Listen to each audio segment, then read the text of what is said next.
जय हिंद साथियों। तो आइए आज का सेगमेंट देखते हैं।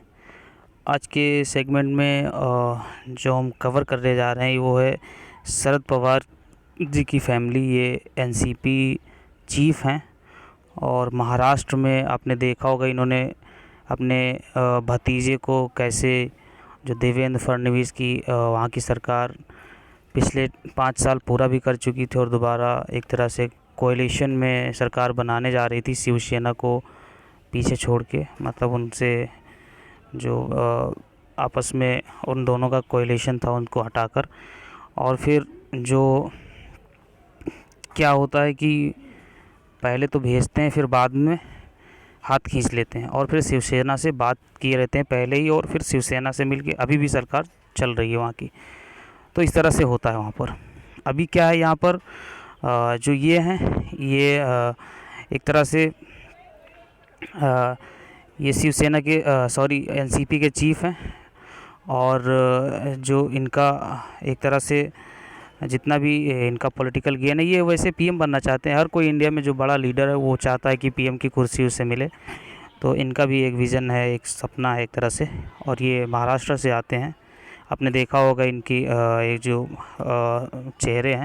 चेहरा है वो थोड़ा एक तरह से छति विछत है, जो मुंह का है वो। और बाकी ये एक तरह से पॉलिटिशियन है क्योंकि पॉलिटिक्स में एक तरह से ये आगे हैं काफ़ी।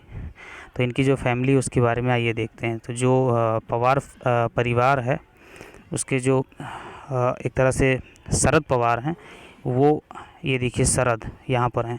ये शरद हैं। इनके जो पिताजी थे वो गोविंद पवार और माताजी थी श्रद्धा पवार।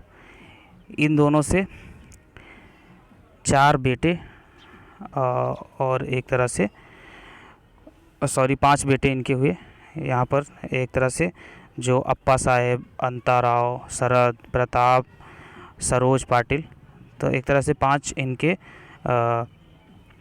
सरोज पाटिल जो हैं ये इनकी बेटी थी। तो 4 बेटे और 1 बेटी। और अभी जो शरद पवार हैं इनके सूर्य सूले जो एक तरह से इनके बेटे हैं। और बाकी जो इधर जो इनके सबसे बड़े भाई थे अप्पा साहेब, ये एक तरह से इनके 2 बेटे हैं राजेंद्र और रंजीत। राजेंद्र से रोहित और जो रंजीत है इनके कोई बेटे नहीं हैं। फिर जो अंतराव थे इनके श्रीनिवास, अजीत और विजया पाटिल।